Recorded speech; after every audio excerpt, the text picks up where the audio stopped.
ओम श्री योग वासिष्ठ महारामायण निर्वाण प्रकरण 161वां सर्ग। जगत रूप चित्र का ब्रह्म से अतिरिक्त दूसरा कोई कारण नहीं है और यह चिन्मात्र प्रतिभास रूप है, यानी ज्ञान से यह अलग नहीं है। अज्ञानवश ही इसका जगत रूप से भान होता है, ज्ञान होने पर यह ब्रह्म रूप ही है। इसी बात को हम इस सर्ग के अंतर्गत भली भांति से समझेंगे। राम जी ने कहा, भगवान, मुनि और व्याध का भास द्वारा वर्णित सैकड़ों सुख दुख आदि दशाओं से युक्त जो यह वृतांत है,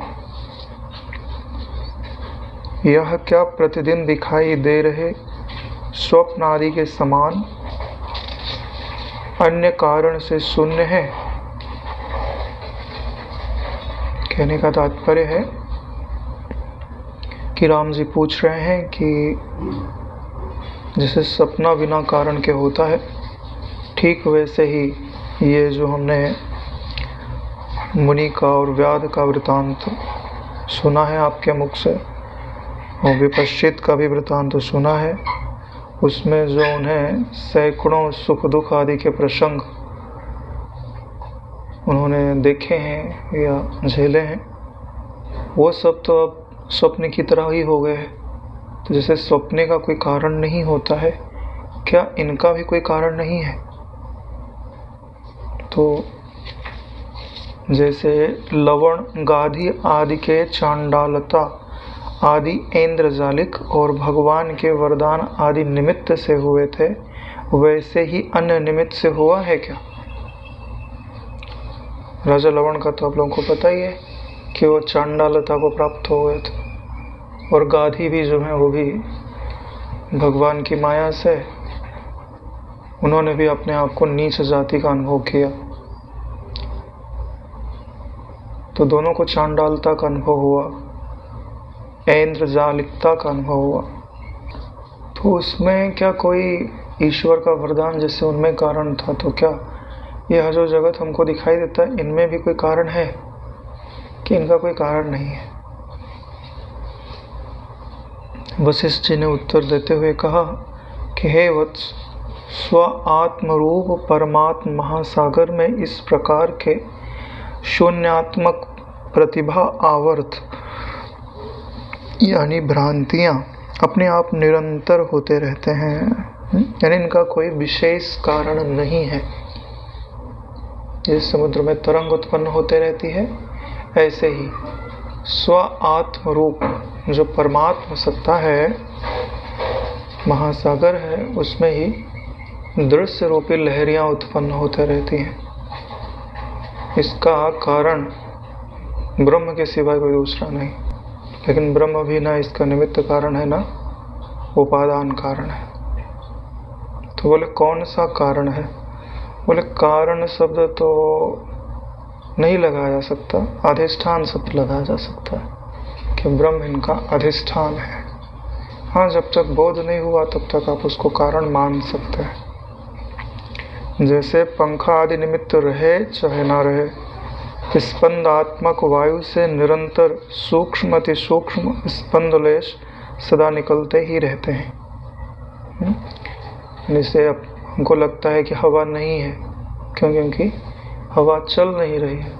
फिर कोई पंखा लेकर के झले तो विशेष रूप से उसके चलने का आभास होता है, लेकिन जब वो चल नहीं रही है तो क्या स्थिर है?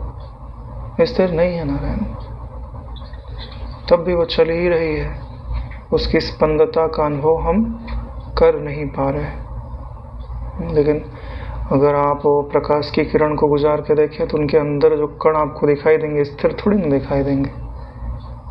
वो तो त्रस रेणु की तरह इधर उधर घूम रहे हैं। इसलिए हवा में स्पंदन सदैव से है, ऐसे ही ब्रह्म में यह जो पदार्थ आकार प्रथा है, वह चिदाकाश में निरंतर उदित होती रहती है, चाहे अनुभव में आए चाहे अनुभव में ना आए। यानी जो पदार्थ आकारता हमको अनुभव में आ रही है सो ब्रह्म का स्वभाव है। ठीक है, तो इसको ब्रह्म से अभिन्न देखिए। इनमें से अच्छे पने को, बुरे पनों को साइड में रख दो। ये अपना है, ये पराया है, इसको साइड में रख दो। मैं मनुष्य हूँ कि कुछ भी हूँ, ब्राह्मण, क्षत्रिय, वैश्य, शूद्र, भारतीय, अंग्रेज, जो कुछ भी आप अपने शरीर से जुड़े हुए, अंतःकरण से जुड़े हुए मैं पे रखते हो, उसको साइड में रखते चलो। फिर जो बचता है वह एक सामान्य सत्ता है, वही अपना वास्तविक स्वरूप है। उसी को चाहे चिन्हमात्र सत्ता बोल दो, चाहे सन्मात्र सत्ता बोल दो, चाहे आनंद घन सत्ता बोल दो, चाहे तीनों को मिला के बोल दो। सच्चिदानंद घन सत्ता बोल दो, चिदाकाश बोल दो, वो आपके ऊपर निर्भर करता है। सच्चित परमात्मा से अपनी अवयवभूत जो पदार्थ, आकार, प्रथा, रूप, प्रभा जैसे उदित होती है, वह यहाँ तब तक ज्यों की त्यों वैसी ही रहती है जब तक अन्य आकार अंतर प्रतिभा से नष्ट नहीं की जाती। जैसे कि मिट्टी का पिंड आदि आकार घट आदि अन्य आकार में परिणति द्वारा नष्ट किया जाता है। बोले इस जगत में थोड़ी स्थिरता क्यों दिखाई देती है? बोले इसका कारण क्या है कि जिस आकार को वह उदित करती है, जो आकार रूप में जो प्रथा रूप प्रतिभा है, जब वह उदित होती है तो वह तब तक उस आकार में दिखाई देती है जब तक विशेष रूप से कोई दूसरा आकार ग्रहण नहीं कर लेते। उदाहरण कैसे बताया जा रहा है? जैसे मिट्टी का पिंड होता है तो उसमें अपनी एक आकृति है, फिर उसमें पानी डाल के तोड़ फोड़ के गूथा गया और चाक पे चढ़ा के घड़ा बना दिया गया, तब घड़े के आकार में परिणत हो गया। यानी पहले दूसरा आकार था, फिर दूसरा आकार। तो पहला आकार कब तक है? जब तक वो चाक पे नहीं चढ़ाई गई। ठीक ऐसे ही जो आकार हमको अनुभव में आते हैं, ये तब तक हमको वैसे ही लग रहे हैं जब तक वो विशेष रूप से उनकी आकृति का संकल्प के द्वारा परिवर्तन नहीं कर दिया जाता, या आदि नीति के द्वारा परिवर्तन नहीं कर दिया जाता। हालांकि वो बदल तो रही ही है हर पल, ये विशेष रूप से बताने के लिए कह रहे हैं। जैसे यहाँ एक ही अवयवी वृक्ष आदि नाना अवयवों में यानी शाखा प्रशाखा आदि में अनुगत रहता है। जैसे जो हमको वृक्ष दिखाई देता है तो हम वृक्ष किसको बोलते हैं? वृक्ष में उसकी जड़ भी आ गई, तना भी आ गया, टहनियाँ भी आ गई, पत्ते भी आ गए, फूल भी आ गए, सबको मिला के अपन वृक्ष कहते हैं। यानी जो वृक्षत्व है वो जड़ में भी है, तने में भी है, टहनी में भी है, पत्ते में भी है। ऐसे ही जो ब्रह्म है सो हाथ में भी है, पाँव में भी है, नाक में भी है, धरती में भी है, आकाश में भी, सब उसी के अंगभूत कहे जा सकते हैं या अवयवभूत कहे जा सकते हैं। एक तरह से हम ब्रह्म के अंग हैं, देह की दृष्टि से या मन की दृष्टि से। स्वरूप की दृष्टि से तो ब्रह्म ही है। जैसे देह की पिंड, हाथ, पैर आदि अवस्थाएं चिरकाल तक रहने के कारण स्थायी हैं, यानी कि जैसे देह में जो पिंडत्व है, हाथ पैर आदि अपने को दिखाई देते हैं, बोले चिरकाल तक रहने के कारण स्थायी हैं, ऐसा अनुभव में आता है, स्थायी है नहीं। ठीक है, यहाँ पे क्या बता रहा है? जो प्रतीति हो रही है उसके बारे में बात की जा रही है। निमेष उन्मेष आदि अवस्थाएं क्षणिक होने के कारण अस्थिर है, यानी देह उनकी अपेक्षा स्थिर है और पलकें जो झपक रही हैं उनकी अपेक्षा अस्थिर है। जैसे हमको धरती स्थिर दिखाई देती है, इसके ऊपर तुम घरौदा बनाओ, कुछ दिनों में बिगाड़ दो तो अस्थिर दिखाई देता है। लेकिन क्या धरती स्थिर है? नहीं नारायण, उपजी है, नष्ट हो जाएगी। ठीक है, ऐसे ही यहाँ पे बात समझाई जा रही है सापेक्षता को लेकर के। वैसे ही ब्रह्म की भूमि, अंतरिक्ष, दिशा आदि कोई अवस्थाएं चिरकाल स्थायी रहने के कारण स्थिर हैं और कोई अन्य अवस्थाएं प्रतिभात अर्थ के तुल्य क्षणिक होने के कारण अस्थायी हैं। यानी ब्रह्म की ही का ही स्फुरण है जिसमें कुछ स्थायी सी भासती हैं, कुछ अस्थायी सी भासती हैं। स्व अवयवभूत उन सब में ब्रह्म ही स्थित है। यानी विचार के देखेंगे तो चाहे अस्थिर हो, चाहे उसकी अपेक्षा स्थायी हो, चिरकालिक हो, उन सब में ब्रह्म सत्ता ज्यों की त्यों स्थित। हम उस ब्रह्म सत्ता को नमस्कार करते हैं, प्रार्थना करते हैं कि वह हमारे मैं के रूप से जो थोड़ा थोड़ा झांक रहे हैं वो पूरे के पूरे प्रकट हो जाए, भ्रांति का निवारण कर दें। चेतन है वो, सुनते हैं, कृपा भी करते हैं। ऐसा नहीं है कि ब्रह्म सत्ता सुनती नहीं है, निष्क्रिय है। निष्क्रिय सी है, निष्क्रिय नहीं है। सुसुप्त सी है, सुसुप्त नहीं है। जड़ सी है पर जड़ नहीं है, परम चेतन है। जो चेतनता सब में दिखाई देती है उसी के कारण है। इन वचनों को सुनने से कान पवित्र होते हैं, स्मृति में रखने से बुद्धि प्रवृत्त होती है, इनके अनुरूप भावना करने से भाव शुद्ध होता है, उसमें विश्राम पाने से हमारा जो मैं है वो शुद्ध हो जाता है। पर उसके अंदर से स्वयं ही न अस्माकं मोक्ष चिंता प्रविदितम अहसम ब्रह्म भावम गतानाम। अखंडानंद जी का श्लोक है ना। जो गुरु का प्रसाद है, जब मैंने उसमें स्नान कर लिया है तो ना अस्माकं मोक्ष चिंता, मुझे मोक्ष की चिंता नहीं। प्रविदितम अहसाम ब्रह्म भावम गतानाम, जो जानने योग्य ब्रह्म तत्व था उसको मैंने जान लिया है कि वही मैं हूँ। उससे अलग मैं अपना मैं कदापि कहीं रख ही नहीं सकता। कुछ होवे तब तो रखूं, कहाँ रखूं? किंतु ऐसा बोधधारा प्रघटित निखिल आकार संस्कारा।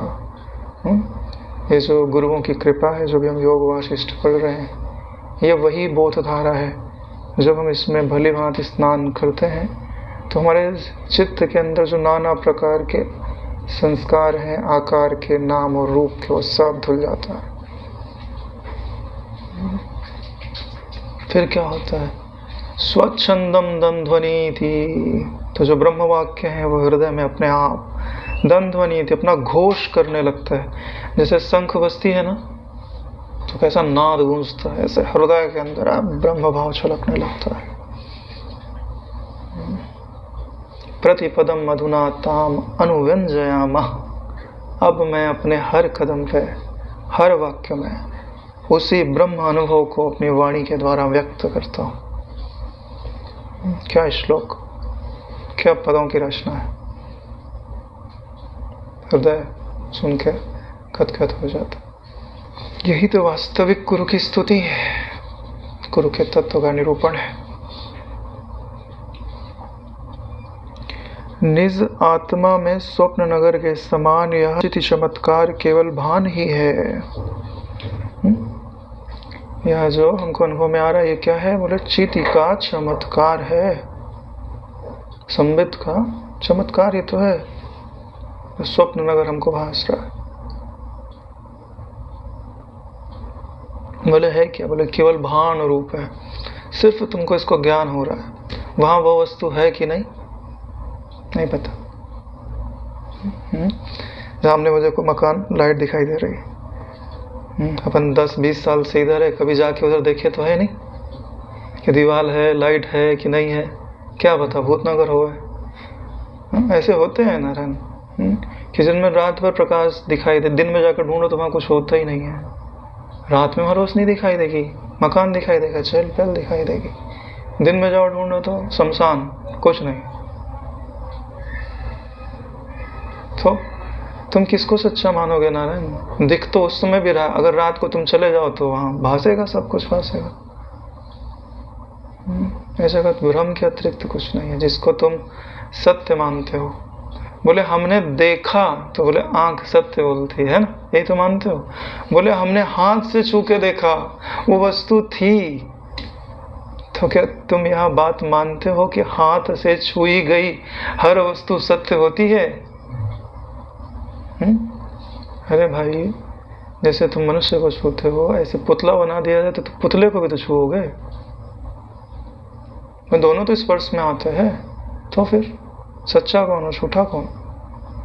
बोले हम पांचों इंद्रियों को ज्ञान मिला के फिर उसको सच्चा बोलते हैं। तो नाटक में तो वहां पे भी तो पांचों इंद्रियां अपना अपना प्रमाण देती हैं कि नहीं देती? सच्चा कहाँ होता है? चलो सपने में पांचों इंद्रियां जागृत, छठवां मन भी जागृत, लेना देना भी है, फिर भी हम उसको सत्य नहीं कहते। इसका मतलब है कि इंद्रियों से जो ज्ञान हमको प्राप्त हो रहा है वह सत्य ही है, इसका कोई प्रमाण नहीं है। और सत्य की परिभाषा क्या है? जो बदले नहीं। तुम्हारे सारे अनुभव तो बदल रहे हैं। जिसको तुम स्पर्श करके आए, दोबारा गए तो वस्तु ही नहीं थी, अब तुम सत्य किसको बोलते हो? इसलिए कह रहे हैं कि यहाँ सब केवल भान मात्र है। इसमें सारभूत क्या है और निहिसार क्या है? कुछ नहीं कह सकते कि सार है कि सार नहीं है। ऐसा आपका कोई आग्रह नहीं होना चाहिए। बोले क्यों?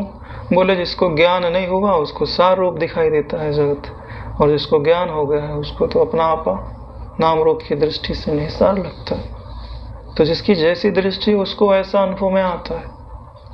अगर सत्य वस्तु तुमको सुननी है तो सत्य वस्तु यही है कि एक जन्मात्र सत्ता ही है और कुछ नहीं। अथवा सत्य है या असत्य है, ऐसा भी क्या आग्रह? ऐसा आग्रह तो मूढ़ जन वृथा ही करते हैं।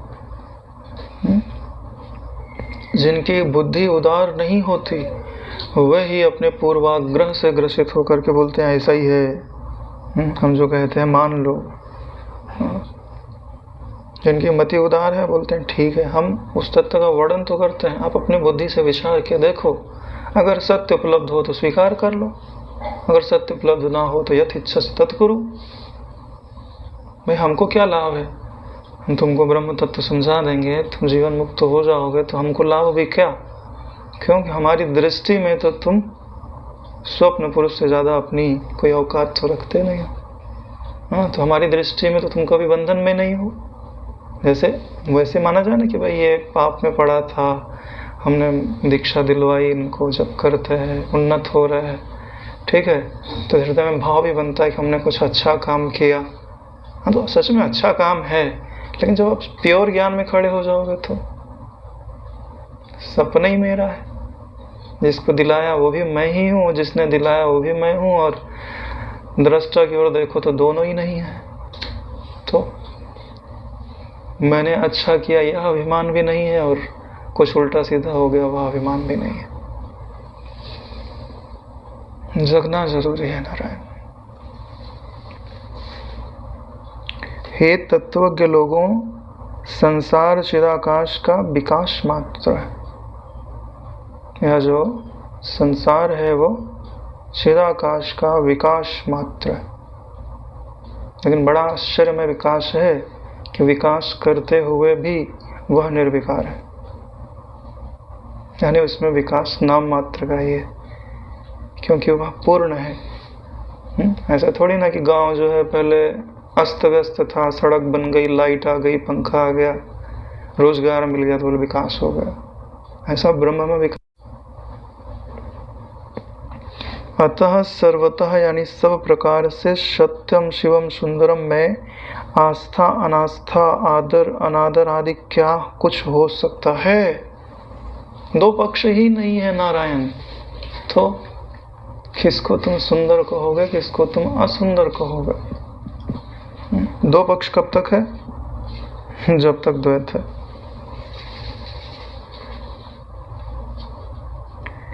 आप लोग यथा स्थित स्वरूप का अवलंबन कर स्थित रहें। यह हम लोगों के लिए बात कही जा रही है कि आप लोग यथा स्थित स्वरूप का अवलंबन कर स्थिर रहें।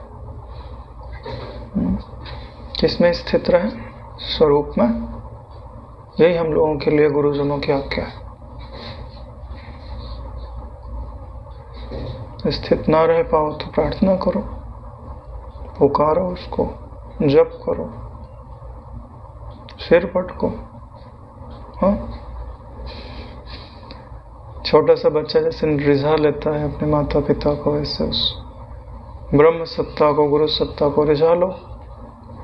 मांग होनी चाहिए, माया में चित्त मोहित नहीं होना चाहिए। कभी मोहित हो जाए तो गुरुजनों की चरण रज लगाओ सिर पे, शायद बुद्धि शुद्ध हो जाए। जिनके जीवन में ब्रह्म तत्व छलक रहा है, उनकी चरण रज लगाओ नारायण। इसके सिवाय कोई दूसरा चारा नहीं है। मानसिक ही लगाओ। हमने तो बहुत बार अनुभव किया है। गुरुजनों की, संतजनों की चरण रज अगर भावना मात्र से सिर पे लगाओ, तुरंत आपको लगेगा नहीं अंतःकरण में तत्व ज्ञान का जो पलड़ा है सो भारी होता जा रहा है। भगवत भक्ति का जो पलड़ा है वो भारी होते जा रहा है। सांसारिक इच्छाओं के आकर्षण का जो पलड़ा है सो हल्का होता जा रहा है। प्रभाव है उनके विग्रह में, प्रभाव है उनके आचरण की पवित्रता में, प्रभाव है उनके वचनों की शुद्धता में, प्रभाव है उनकी भगवत निष्ठा, ब्रह्म निष्ठा में प्रभाव है। तभी तो चल पाते हो, नहीं तो नारायण कोई चल ना पाओगे। क्यों? अरे भैया, माया का जो आकर्षण है वो कितना प्रबल होगा, तभी तो अनुपलब्ध चीज उपलब्ध दिखाई दे रही है। जो है ही नहीं है उसको सामने खड़ा कर दिया तो कितना बल चाहिए उसके लिए। तो उस आकर्षण से छुड़ाने के लिए जो छुड़ा रहे हैं, ब्रह्म की ओर आपको मोड़ रहे हैं, उनके पास बल नहीं होगा क्या? अतुलित बल धामा, तब चल पा रहे नारायण, नहीं तो बलम बलवताम चाहम काम राग विवर्षितम। भगवान ने बोला ना कि ऐसे संतों के अंदर जो कामना से रहित बल है वो मैं हूँ, और यही बल उनके जो शिष्यजन है उनको परमार्थ के मार्ग पे ले चलता है, सद्बुद्धि के मार्ग पे ले चलता है। यही बल जो है उनके आंसू पोंछने में समर्थ होता है। सत चित आनंद में सबसे पहले सत्य क्यों आता है? क्योंकि सत्य ही बल है, बिना बल के कुछ नहीं होता। ना बल नहीं होगा तो ज्ञान भी नहीं होगा, और ज्ञान नहीं होगा तो आनंद तो बात ही छोड़ दो। सबसे पहले बल चाहिए, सत्यता चाहिए। इसीलिए सबसे पहले काली की उपासना की जाती है, बल की देवी। फिर सरस्वती की उपासना की जाती है, फिर माँ लक्ष्मी की उपासना की जाती है। जैसे सागर से तरंगें अपने आप उठती हैं, वैसे ही देदीप्यमान सच्चिदानंद आत्मा से कार्य कारण दृष्टि से प्रतिभानात्मक स्वात्मभूत पदार्थ अपने आप उदित होते रहते हैं। ये बात तो स्पष्ट ही हो गई है। चिदाकाश का स्वसंकल्प सा और स्वसृष्टि सा जो अति विशाल प्रतिभान है, ये जो चिदाकाश अपना स्वरूप है, उसमें जो उसी के संकल्प सा या उसी की सृष्टि सा जो प्रतिभान है, आभास है, प्रतिभास है। प्रतिभास क्यों कह रहे हैं? क्योंकि एक तो स्वयं का बोध है, दूसरा जगत का बोध है, इसके लिए प्रतिभास। यानी आपके विपरीत जो खड़ा हुआ ज्ञान है वो प्रतिभास कहलाता है। जैसे आप दर्पण के सामने खड़े होते हो तो आप दर्पण में जो दिखता है उसको क्या बोलते हो? प्रतिबिंब। यानी जो प्रतिबिंब है आपके अपोजिट खड़ा होगा। प्रतिभास यानी जो भास यानी ज्ञान के एकदम सामने खड़ा हो जाए, विपरीत दिशा में, उसको प्रतिभास बोलते हैं। यानी भास होगा शाश्वत तो प्रतिभास होगा क्षणिक, भास होगा शाश्वत तो प्रतिभास होगा नश्वर। उल्टा, भास होगा आनंद रूप तो प्रतिभास होगा दुखद। क्योंकि जो प्रतिबिंब पड़ता है सो उल्टा पड़ता है, उसी को जगत समझा जाता है। यानी ब्रह्म का जो प्रतिबिंब है सो ही जगत है, और बीच में जो प्रतिबिंब बनाने वाली दर्पण रूपा वस्तु है उसी को चित ही कहते हैं। माया कह लो, भक्ति की जो भक्ति ग्रंथों में जिसे माया कहते हैं, उसी को यहाँ पर चिति शब्द का से कहा जाता है, संबित शब्द से कहा जाता है। ऐसी स्थिति पर यहाँ पर पृथ्वी आदि कौन और कहाँ से आए? कहीं से आए नहीं नारायण। यह आभास ऐसे प्रतिभासित होता है और कुछ भी नहीं भासता। ब्रह्म में ब्रह्म ही स्थित है। अविद्या नामधारी जगत का स्वतः भान होता है, इसका अन्य कारण कोई नहीं है। स्वतः भान है नारायण। जैसे गाधी ब्राह्मण को वरदान दिया, हाँ बोले माया देखनी है, बोले ठीक है देख लो। तो वहां तो वरदान कारण है, नहीं तो श्राप कारण हो जाए। मान लो किसी को माया में डालना है, चलो तुमको श्राप दे देते हैं, जाओ है ना धरती पे भटको, तो श्राप कारण है। तो ऐसी जगत की उत्पत्ति में कोई वरदान श्राप कारण है क्या? बोले नहीं है, स्वभाव है। यहाँ चिदघन से ही घनता है, यानी जो ये आपको ठोसता दिखाई दे रही है वो ठोसता ज्ञान की है, वस्तु की ठोसता नहीं है। अन्य पृथ्वी आदि से घनता यानी निबिड़ता नहीं है। सारा जगत चिदाकाश ही है।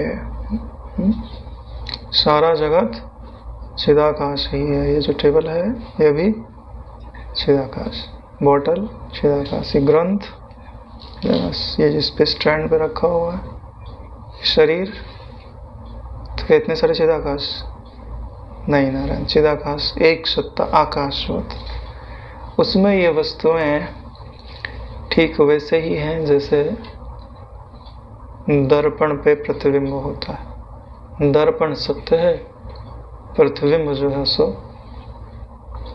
चिति का चमत्कार है। तो चमत्कार को चमत्कार समझो, लेकिन जो सत्य है सो सत्य समझो। समझो तो सही, पहले स्वीकार तो करो, बाकी का बाद में देख लिया जाएगा। हाँ? जितना आप चल सकते हो उतना तो चलो, बाकी जो कमी रहेगी वो देखी जाएगी। लेकिन जितना हम कर सकते हैं उतना भी ना करें तो फिर बात नहीं बनेगी। वैसे भी शरीर का भरोसा नहीं, कम से कम भगवत शरणागति तो बनी रहे, भगवत के ज्ञान का विचार तो बना रहे जितना कर पाते हैं। बाकी ईश्वर तो दयालु है, गुरु दयालु है, कमी रहेगी तो फिर पुकारोगे तो कुछ न कुछ सहायता तो मिलती ही मिलती है।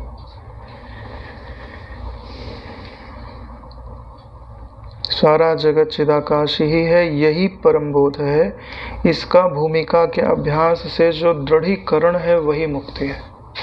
भूमिका के अभ्यास से यानी पहले शुभेच्छा लाओ, विचारणा लाओ, तनुमानसा लाओ, सत्वात्पत्ति लाओ, असंशक्ति लाओ, पदार्थ भावनी लाओ, तुरी तीत लाओ, तुर्यागा, फिर विदेह मुक्त हो जाओ। बोले अभ्यास से दृढ़ीकरण है वही मुक्ति है। यानी अभ्यास नहीं करोगे तो मुक्ति घटित नहीं होगी नारायण।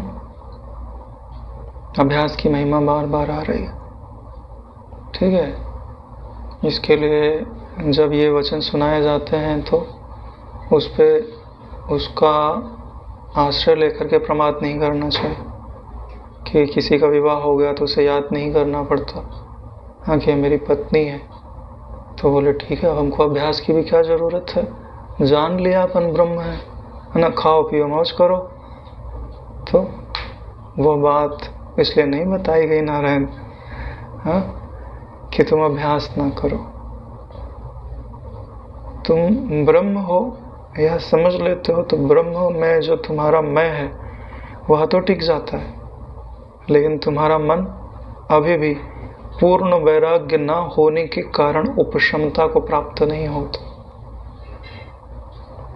उपशमता को प्राप्त हो जाए, निरुद्ध हो जाए, स्वरूप के सुख में ही निमग्न रहने लगे, फिर जरूरत नहीं है कि हाँ मेरी पत्नी है ऐसा रटने की।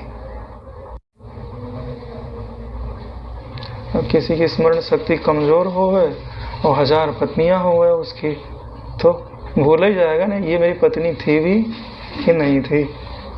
हाँ भाई तुम्हारी अहम वृत्तियां कितनी है? अरे कभी कोई फुर्ती है, कभी कोई फुर्ती है, उसी में एक वृत्ति फुरी कि मैं ब्रह्म हूँ। ध्यान से देखो यही तो हो रहा है। और जिसमें एक ही वृत्ति फुरे कि मैं ब्रह्म हूँ और कोई वृत्ति ना रहे, हाँ तब तो उसका चित्त निरुद्ध है ना। हाँ तब तो तत्वज्ञ नारायण, उसको अभ्यास की क्या जरूरत है? तो लेकिन ऐसे तो सतपात्र कोई बिरला होता है। वो तो सुनते ही समाधिस्थ हो जाएगा, निर्विकल्प समाधि में पढ़ोगे आप। लेकिन जिसकी निर्विकल्प समाधि नहीं घटित हो रही उसको तो अभ्यास करना पड़ेगा ना नारायण। लिखा है, अभी समझ में आ जाएगा आपको।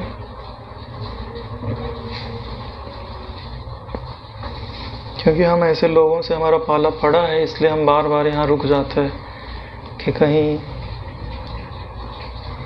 गलत दिशा में गाड़ी न चली जाए। क्योंकि मन जो है ना छूट लेने पर कुछ ज़्यादा ही ध्यान देता है, अभ्यास पे जहाँ परेशानी होती है उस बात को बोले नहीं, गुरुजी ने तो बोला है, एक बार स्वीकार कर लिया हो गया। पति थोड़ी चिंतन करता है कि फलानी मेरी लुगाई है, तो हम थोड़ी चिंतन करेंगे कि हम ब्रह्मस्मि, अहम ज्ञान रूपोस्मि, अहम चैतन्योस्मि, असंगो अस्मि। हम थोड़ी ना अनुसंधान करेंगे अपने स्वरूप का। जान लिया हमने, सुन गुरुजी ने बता दिया, मान लिया हमने कि यही मेरी पत्नी है। ठीक है, तो वहाँ बात किसके लिए सत्य है? जिसका चित्त पहले से निरुद्ध है उसके लिए। लेकिन जिसका चित्त निरुद्ध नहीं है नारायण, उसको तो अभ्यास करना पड़ेगा, मन को उपशम करना पड़ेगा, तब जाके एक बार निर्विकल्प बोध हो जाए। हाँ फिर अभ्यास नहीं करोगे तो चलेगा, फिर तुम्हारा अभ्यास स्वभाव हो जाएगा। अरे भाई संसार तुमको अभी क्यों चिंतन पे तुम्हारे आरूढ़ हो जाता है? क्योंकि अभी भी मन को लगता है कि कहीं ना कहीं संसार हमें कुछ दे देगा, इसीलिए तो मन चिंतन करता है। सत्यता है ना, जब सत्यता व्यतीत हो जाएगी तो सपने की वस्तु कौन चिंतन करता है?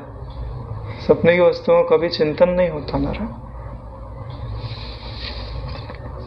शून्यता के रूप की तरह स्थित अज्ञान का अवलंबन कर भ्रम व्याप्त है। यह भ्रम ने किसका अवलंबन किया? बोले शून्यता का अवलंबन किया, यानी जिसका अवलंबन किया वो कुछ नहीं है, फिर भी भ्रम से नाम रूप दिखाई देते हैं और हम उसी में उलझते रहते। बड़ी दुखद स्थिति है भ्रम में उलझ जाना बुद्धि का। विपत्ति है ये। हनुमान जी नहीं कहते विपत्ति किसको बोलते हैं? जब तो भजन सुमिरन ना होई। देखो हनुमान जी अभ्यास कर रहे हैं, ठीक है। अब हनुमान जी से तो अपन श्रेष्ठ नहीं हो गए ना। शिव जी देखो ध्यानस्थ हैं, बोले ध्यान करने की क्या जरूरत है इनको, अपने जीवन से वो समझाना चाहते हैं। अरे ध्यान नहीं करोगे तो विक्षेप तो करोगे, तो विक्षेप का अभ्यास कर रहे हो तुम। अरे भाई सीधी सी बात है, कोई भी व्यक्ति बिना अभ्यास के तो रह ही नहीं सकता।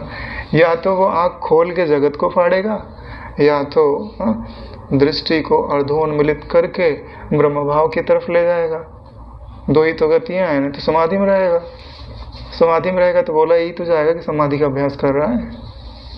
बिना अभ्यास के तो कोई रह ही नहीं सकता ना रहे। नहीं तो बताओ कोई भी व्यक्ति बिना अभ्यास के रहता हो? नहीं रहता। फिर भी लोग ना कुतर्क करते हैं कि ब्रह्म अभ्यास की क्या आवश्यकता है। वास्तव में यह निराकार शांत चिदाकाश ही जगत के रूप में भासित होता है। शांत है मगर चलता हुआ भासित होता है।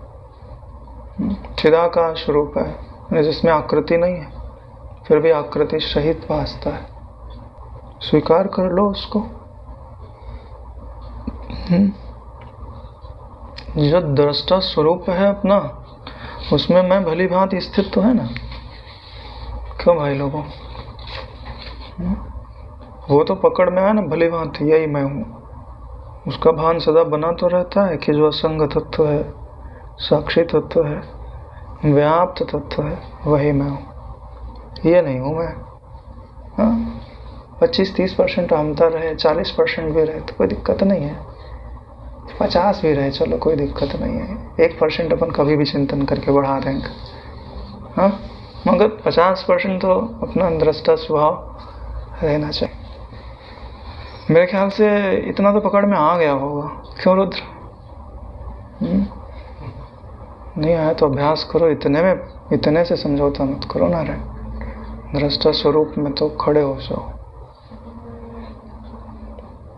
कोई हमारा संग करे और दृष्टा स्वरूप में भी ना खड़ा हो पाए तो फिर व्यर्थ है हमारा होना धरती पे व्यर्थ है। कोई परेशानी है तो बताओ। देखो शांति से बैठ जाओ, ध्यान से देखो शरीर में होने वाली सारी क्रियाओं को, हड्डी को देखो, मांस को देखो, ये हृदय है, ये पसलियां हैं, हाथ लगा के देखो, इसके अंदर हृदय है, 5-5.5 लीटर ब्लड होगा, हाँ, सब दौड़ रहा है, नाड़ियों में नलियां लगी हुई हैं, सब जगह जा रहा है, हथौड़ियां हैं मुंह से लगी हुई। मोबाइल में मिल जाएगा डायग्राम, देखोगे तो समझ में आ जाएगा कहाँ क्या है। हर चीज बदल रही है नारायण, तुम देख रहे हो उसको तो तुम तो नहीं बदल रहे हो, तो यानी तुम यह तो कदापि नहीं हो सकते। इतना मोटा ज्ञान तो अपने आप को समझा ही ले जाना चाहिए, समझाने से काम नहीं चलेगा, कसम खा लेना चाहिए कि हर श्वास में मैं यह ज्ञान दोहराऊंगा। 10, 20, 50 श्वास किसी से बात करते हैं, चली जाए तो चली जाए, फिर छूटे फिर लगाओ। जैसे नदी में तैरता हुआ जो व्यक्ति होता है ना, वो हाथ मारना बंद नहीं कर सकता, थक जाएगा तो उल्टा हो जाएगा, हाँ, थोड़ी देर धीरे धीरे हाथ मार के हल्का हल्का, डूबेगा नहीं। जिनको उल्टा तैरना आता है उनको पता है, थक जाते तो उल्टे, उतनी गति तो नहीं होती तैरने में लेकिन आराम मिल जाता, फिर सीधे होकर फिर हाथ मार के। ऐसे ही जब तक कम से कम दृष्टा स्वरूप की प्राप्ति तक तो विश्राम नहीं करना चाहिए।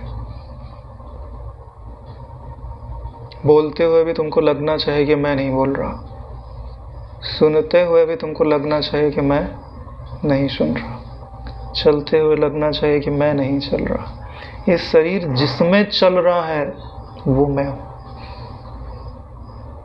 करना क्या है भाई? हाँ, कौन सी बीवी बच्चे हैं जिनका ध्यान करना है? खाने का भी टेंशन नहीं, रसोड़े में जीने भर का मिल ही जाता है।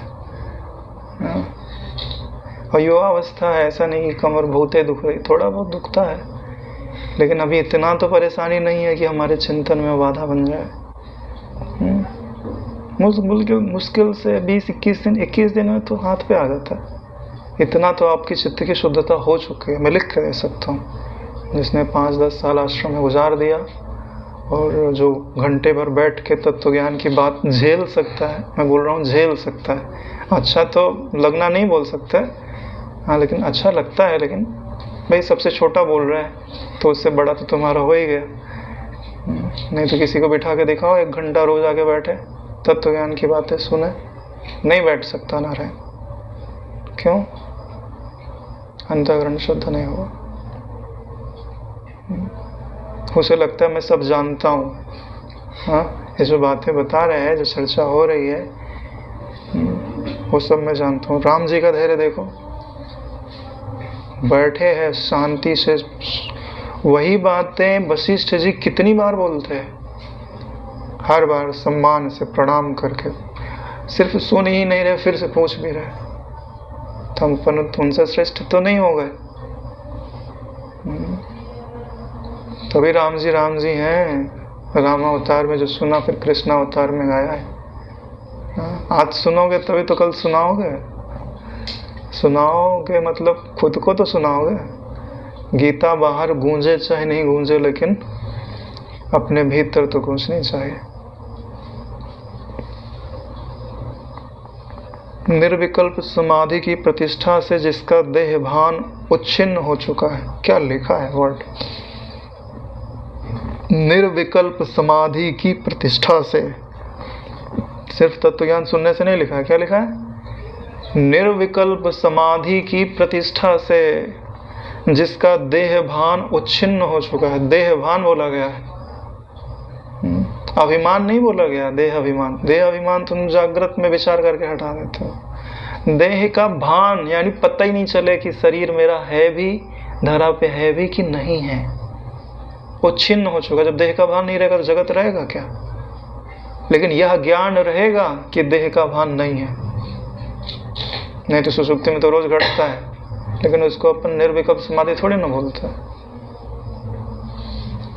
ऐसे विज्ञ पुरुष के ध्यान में चिन्मात्र रूप के क्षण भर स्थित होने पर जगत दर्शन सामर्थ्य क्या होगी?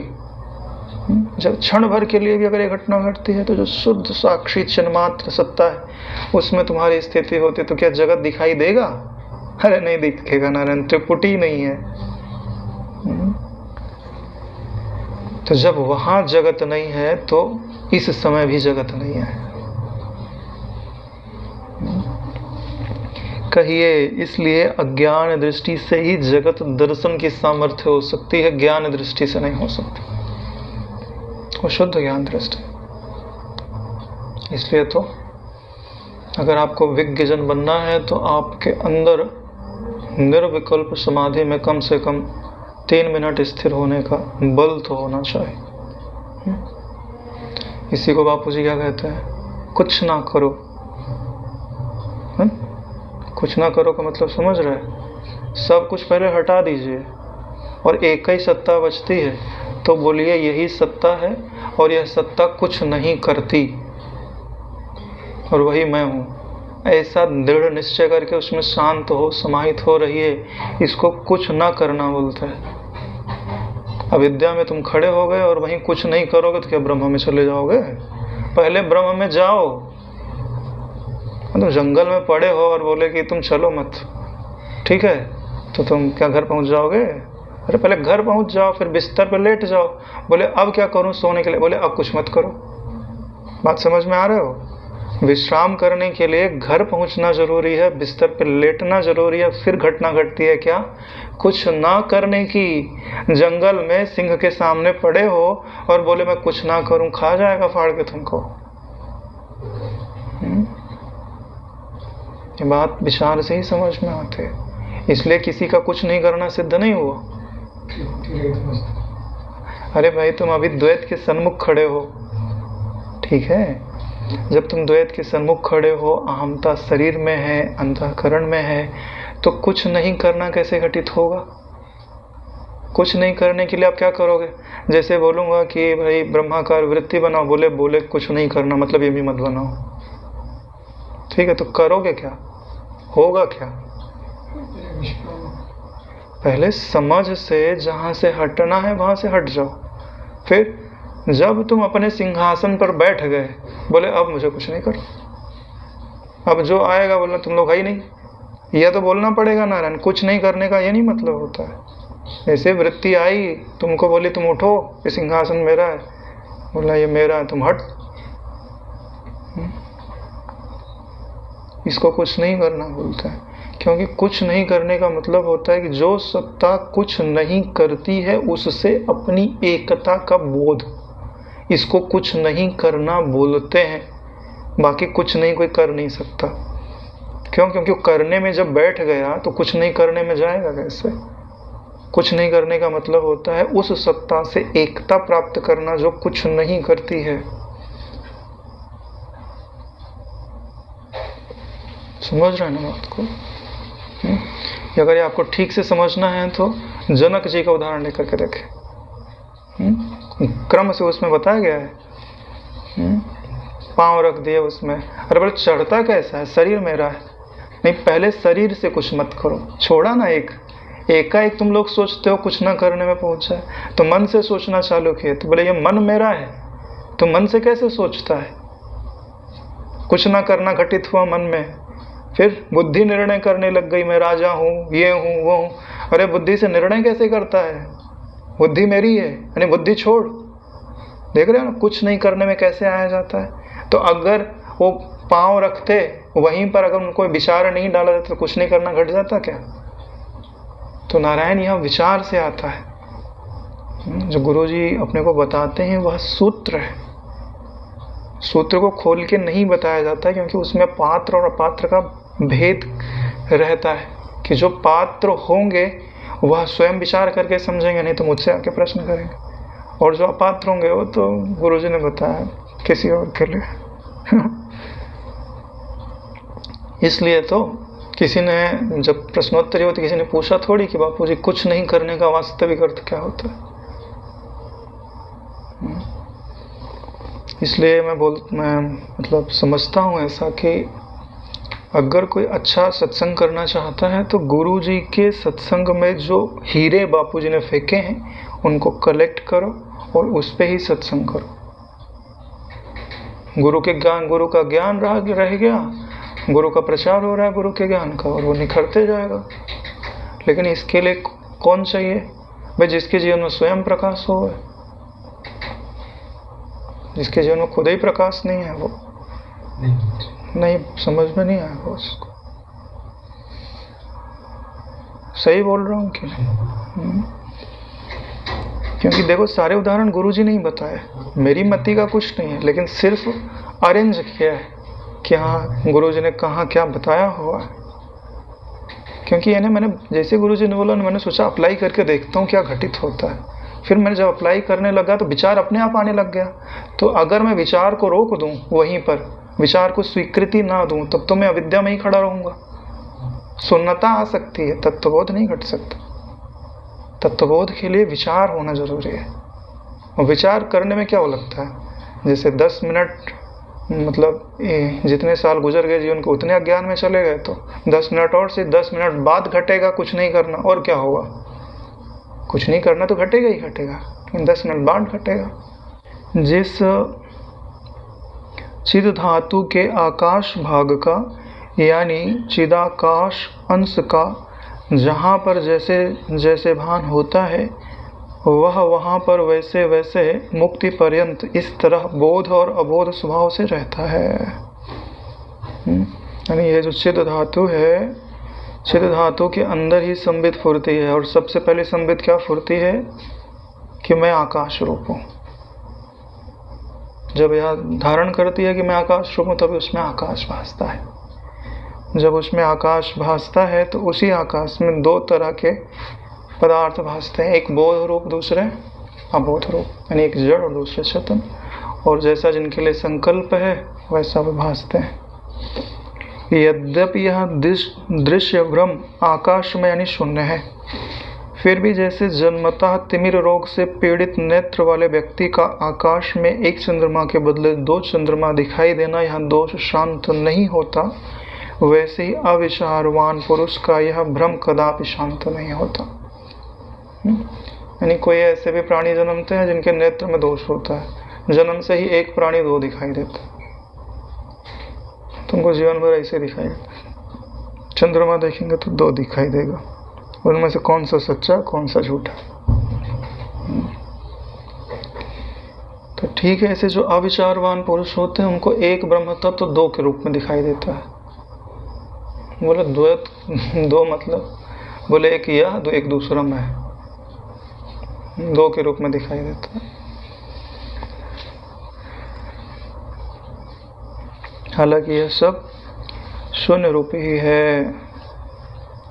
जो यह कुछ दिखाई देता है वह निर्दोष आदि अंत विहीन चिदाकाश ही है, तो उसका क्यों और कैसे नाश होगा? यानी कि यह जो दिखाई दे रहा है सो सब क्या है? बोले शांत है, निर्दोष है, अंतरहित है और चिदाकाश रूप है। तो जो चिदाकाश रूप है उसका क्यों और कैसे नाश होगा? क्यों का क्या तात्पर्य होता है? जब पूछा जाता है यह क्यों हो रहा है तो उसका कारण बताना पड़ता है। तो ब्रह्म के नाश का कारण क्या हो सकता है? चिदाकाश के नाश का, ज्ञान के नाश का कारण क्या हो सकता है? अज्ञान, अचित चित्त को मार सकता है क्या? चलो मार दिया मान लो, तो बचेगा क्या? अचित, अचित पर प्रकाश होता है, यानी बचेगा चिद ही। तो वास्तव में जिसको तुम अचिद बोल रहे हो वह भी चिद का ही एक प्रकार है, ज्ञान का ही एक प्रकार। इसके लिए जो शांत चिदाकाश तत्व है वह किसी से मारा नहीं जा सकता, ना क्यों और ना कैसे ही उसका नाश होता है। और जो कुछ दिखाई दे रहा है सो सब वही उसी का स्वरूप है। तो जो दिखाई दे रहा है इसका भी जो वास्तविक तत्व है वह भी नहीं मारा जा सकता, और जो मारा जा सकता है उसको मारे बगैर उसका दर्शन भी नहीं होता। नाम और रूप का त्याग के बगैर ब्रह्मबोध नहीं होता नारायण। अभी तो ऊपर पढ़े ना कि निर्विकल्प समाधि की प्रतिष्ठा के बगैर जब तक देह भाव उच्छिन्न नहीं होता है तब तक शुद्ध साक्षी चिन्मात्र रूप से अनुभव में नहीं आता है, लिखा हुआ। अपने स्वच्छ संकल्प में रूप का परित्याग ना कर रहे, अपना जो स्वप्न के तुल्य विकास है वही यह जगत है। जगत को देखना है और उसको समझना है तो क्या करना पड़ेगा? अपना जो स्वसंकल्प रूप है उसका त्याग ना करो, यानी संकल्प स्वाभाविक उपजेगा। किस चीज का? चैतन्य उन्मुखत्व का, दृश्य के प्रकटीकरण का। तो दृश्य दिखाई देगा, लेकिन विचारवान हो तो कैसे दिखाई देगा? बोले स्वप्न की तरह। तो वही जो तुम्हारे ही स्वरूप का जो विकास है, जैसे कछुआ नहीं होता है, अंग समेट लिया तो ब्रह्म हो गया, अंग खोल दिया तो है ना जगत सहित ब्रह्म हो गया, या ब्रह्म ही जगत अपने कुछ अंश में अपने को जगत रूप से अनुभव करने लग गया। यही तो हो रहा है। चित्त सिमट करके सुसुप्ति में जाता है तो कछुए की तरह सारे अंग समेट लेता है चैतन्य में, और फिर चित्त वृत्ति जगती है तो फिर सारे अंग फैला देता है। यही तो हो रहा है, समेटना और फैलाना। लेकिन ये प्राकृतिक रूप से हो रहा है। यह तुम्हारे हाथ में आ जाए तो तुम तत्वबोध को उपलब्ध होगा। अभी तुम्हारे चित्त का जगना और सोना प्रकृति के अधीन है। तुम्हारे हाथ में आ जाए तो योगी हो नारायण, ज्ञानी हो, तत्वज्ञ हो, ब्रह्म हो, मुक्त हो। देखो कितना बढ़िया लिखा हुआ इसके बाद, वेदांत आदि शास्त्रों के निर्णयों से। पहली बात क्या होना चाहिए? वेदांत आदि शास्त्रों का जो वास्तविक निर्णय है वो आपके पास होना चाहिए। फिर क्या होने वाला? तीक्ष्ण बुद्धि से, बुद्धि एकदम तीव्र होनी चाहिए। तीव्र बुद्धि किसको बोलते हैं? तीक्ष्ण बुद्धि।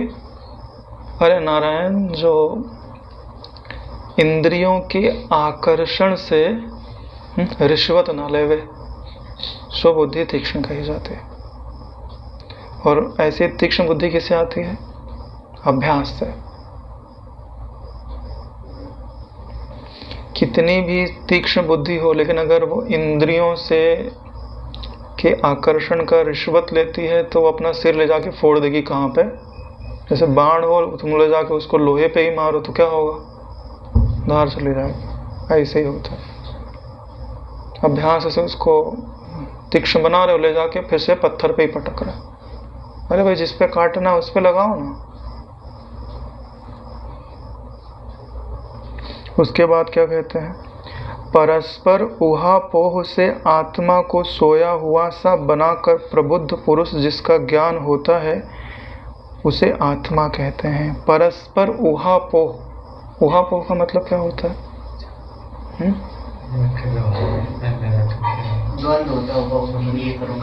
हाँ, यह जो आप ज्ञान चर्चा करते हैं ना, यह एक प्रकार का ऊहापोह है।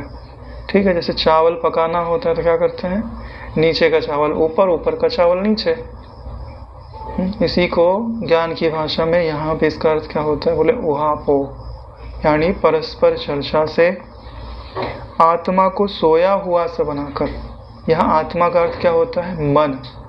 मन को सोया हुआ सा बनाकर, यानी मन की जो जितनी भी नाम रूप की ग्रहण की प्रवृत्ति है उसको शांत कर दो, कि नाम रूप का ग्रहण छोड़ गए। फिर क्या हो जाएगा? बोले प्रबुद्ध हो जाओगा। फिर उस प्रबुद्धता में जिसका ज्ञान होता है वह तुम्हारा आत्मा है। वेदांत शास्त्रों का ठीक से निर्णय होना चाहिए, बुद्धि तीव्र होनी चाहिए। तीव्र बुद्धि से शास्त्रों के अर्थ का परस्पर विचार करके जो दृश्य है उसको शून्य रूप समझते हुए मन को सुला दो। फिर जो बचता है वही प्रबुद्ध ज्ञान तत्व अपना आत्मा है। क्या श्लोक है, साधुवाद राम जी को और वशिष्ठ को। जो यह व्यभिचरित न होने वाली संबित अविद्या नाम से आप लोगों में प्रसिद्ध है। क्या लिखा है? व्यभिचरित न होने वाली संबित। व्यभिचरित का मतलब जो बदल जाए, जो अपना आश्रय छोड़ती रहे, बदलती रहे। बोले अविद्या नाम से आप लोगों में प्रसिद्ध है। बोले अविद्या तो अपना आश्रय बदलते रहती है। और बोले कहाँ बदल रही है? बदले तो तब जब तुम ज्ञान को स्वीकार करो। तुम अज्ञान में भटक रहे हो तो अविद्या कहाँ व्यभिचरित हो रही है? अविद्या अविद्या में ही तो रह रही है, इसलिए लिखा हुआ अविद्या नाम से आप लोगों में प्रसिद्ध है। वहाँ नदियों में धूलिमय भूमि की तरह आप लोगों की दृष्टि में है ही नहीं। जैसे नदी में पानी दिखाई देता है, धूल कहाँ दिखाई देती है? ठीक है, अगर आप विचार का आश्रय लोगे तो वहाँ विद्या आपको दिखाई नहीं देगी। स्वरूप रूपी नदी का जल ही दिखाई देगा, नाम रूप की सत्यता रूपी धूल कदापि आपको अनुभव में नहीं आएगी। जैसे स्वयं भली भांति अनुभूत होने पर भी स्वप्न में भूमि का अस्तित्व नहीं है, वैसे ही अपने द्वारा अनुभूत भी असतमयी यानी मिथ्याभूत यह दृश्यता नहीं है। जैसे सपने में अनुभव में तो आता है कि पृथ्वी है, लेकिन विचार के देखते हैं जगने के बाद तो उसकी भूमता उपलब्ध नहीं है।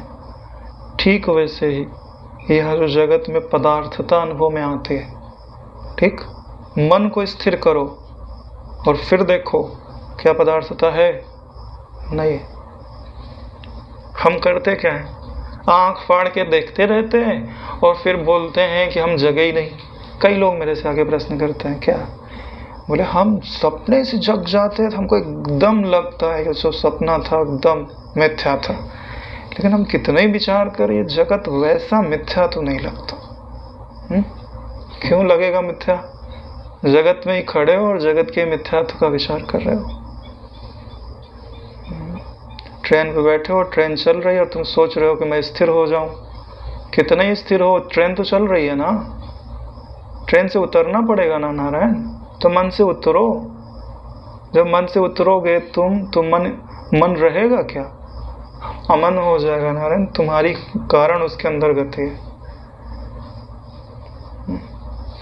तुम जैसे ही मन से उतरो वैसे ही मन शांत हो जाता है। इसको क्या बोलते हैं? भ्रांति शांत निराश्रय। निराश्रित हो गया मन। मन को तुमने जैसे ही छोड़ा ना, उसका आश्रय खत्म, उसका बल खत्म, उसका तेज खत्म, ईंधन खत्म, फ्यूल खत्म होकर थोड़ी देर में शांत हो जाए। जैसे स्वप्न में रूप आदि अर्थ की तरह रूप को प्रकाशित करने वाले तेज की तरह केवल चिदाकाश ही भासता है, वैसे ही जागृत में जागृत का साक्षी का स्वप्रकाश ही पदार्थ आकार से दिखाई देता है। जागृत में जागृत के साक्षी का जो प्रकाश है वही पदार्थ के आकार के रूप से अनुभव में आ रहा है। कितने पावन वचन है, जिसको एकांत में मनन करना है। यह जो केवल एक वाक्य है, आधे घंटे भी समाहित रहो, एक बार पढ़ो फिर डूब जाओ 5 मिनट, फिर डूब जाओ 5 मिनट, डूब जाओ 1 घंटा 2 घंटा 3 घंटे के लिए एक ही वाक्य काफी है। सिर्फ यही जगत के साक्षी का जो स्वप्रकाश है वही जगत पदार्थ आकारता के रूप में भाषित होता है। इसका तुमको अनुभव आने लग गया नारायण, कैसे ब्रह्म विद्या हृदय में उदित नहीं होगी? कैसे दृढ़ नहीं होगी? संभव ही नहीं है। अब कोई शास्त्र ना उठाए, और भाई स्मृति तो इतनी प्रबल नहीं है, थोड़ा बहुत याद रहता है, थोड़ा बहुत भूल जाता है। इसके लिए लिखित रूप में होना चाहिए। सामने पढ़ो, एक एक शब्द का अर्थ निकालो, अपने भीतर उस अर्थ को ढूंढो कि मेरे अनुभव में इसका क्या अर्थ है।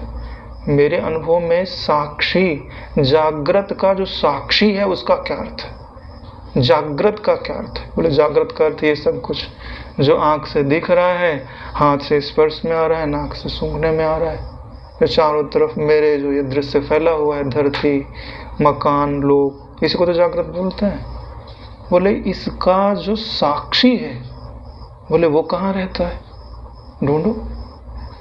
शरीर के भीतर है क्या? साक्षी क्या शरीर के भीतर रहता है कि साक्षी के प्रकाश के भीतर शरीर आदि सारे दृश्य रहते हैं? निर्णय करो, साक्षी कहाँ है, क्या अनुभव में आएगा? व्याप्त। अब उसका दृष्टांत ढूंढो, कैसे व्याप्त है, क्योंकि बात दृष्टांत से समझ में आती है, कैसे व्याप्त है। ठीक वैसे ही व्याप्त है जैसे, ठीक है, एक लड्डू ले लो, है ना, बाहर है तो उसके अंदर मान लो 1000 बैक्टीरिया है, ठीक, सब अपना अपना खाना पीना लेना देना कर रहे हैं, तुमने उठाया और मुंह में डाला और चबा के निकल गए। अब बताओ, तुम्हारे पेट में चला गया हो। अब ध्यान से देखोगे तो बैक्टीरिया तो हैं, लेकिन तुमसे पृथक उनकी सत्ता है क्या? जहाँ उनके लड़के बच्चे हैं वहाँ भी तुम हो, जहाँ पे वो हैं वहाँ पे भी तुम हो, जहाँ को मर गए हैं, डेड बॉडी पड़ी है उनकी, वहाँ पे भी तुम हो, तुम्हारे भीतर है। और थोड़े में तुम्हारी रक्त कोशिकाएं आई और खा पी के सबको हजम कर दिए, कोई नहीं है। ठीक वैसे ही वो जो साक्षी तत्व है उसके भीतर जगत है। जब दृष्टांत लगाओगे तो बात समझ में आएगी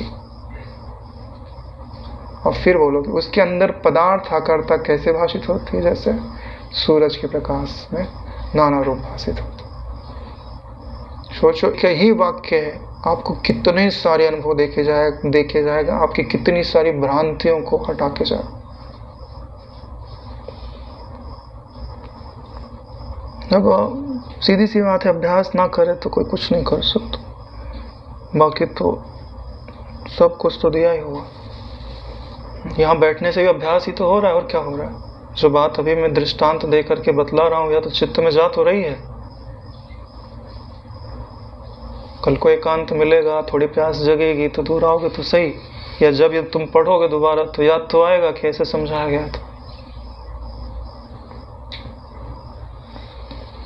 सत्य वस्तु यानी परमार्थ वस्तु में यह स्वप्न है, यह जागृत है, ऐसी जो भिन्नता भासती है अनुभव से तुल्य स्वरूप वाले, उसमें वह वास्तव में है ही नहीं। जैसे प्रबोध से यानी जागने से स्वप्न की प्रतीति यह ऐसी नहीं है यानी सत्य नहीं है यूं बाधित हो जाती है, वैसे ही परलोक में यानी अन्य शरीर में प्रबुद्ध हुए गर्भ में स्थित पूर्व जन्म का स्मरण करने वाले पुरुष की जागृत में प्रसिद्ध प्रतीति भी यह ऐसी नहीं है यानी सत्य नहीं है यूं बाधित हो जाते हैं। इसमें एक बात की विशेषता बताई गई है कि पूर्व जन्म की स्मृति होने पर इस जगत की सत्यता को बाधित करना अपेक्षाकृत आसान हो जाता, बहुत आसान हो जाता। जैसे अभी तक अपनी उम्र अगर 30 साल है तो अपन ने लाखों स्वप्न तो देखे लिए होंगे, हाँ चलो लाख तो 1000 तो देखे लिए होंगे।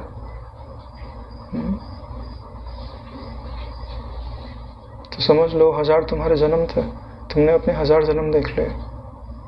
ऐसे ही जो योगी जन होते हैं वो अपने सैकड़ों जन्म देख लेते, तो उनको एकदम स्पष्ट लगने लगता है ये भी वैसे ही है।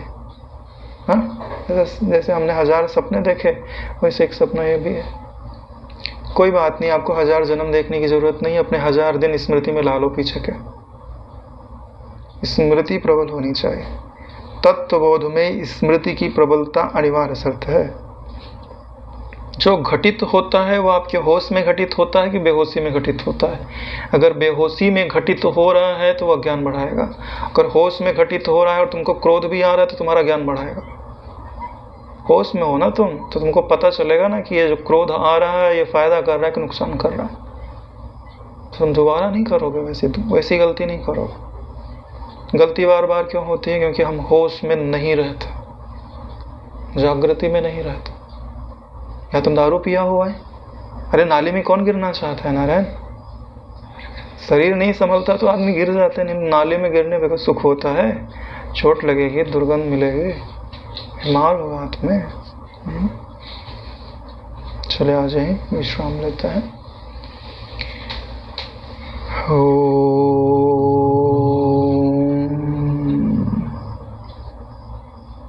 जो भी हम लोगों ने अभी शास्त्र चर्चा की है उसमें बुद्धि ने उस तत्व को समझा है, मन ने नेत्र को, श्रोत्र को प्रेरित किया है पढ़ने के लिए, उनके द्वारा निष्कर्षों को बुद्धि तक पहुंचा है, और बुद्धि ने पहले गुरु के द्वारा बताए गए ज्ञान को समझकर उसका अर्थ निकाला और उनसे अपने शुद्धमय को वास्तविकमय में डाला है। तो वास्तव में ये जितनी भी घटनाएं घटी हैं ये सब मेरा दृश्य ही है, प्रकृति में ही घटित हुआ है। ना मैं योग वासिष्ठ का पढ़ने वाला हूँ, ना मैं योग वासिष्ठ का सुनने वाला हूँ।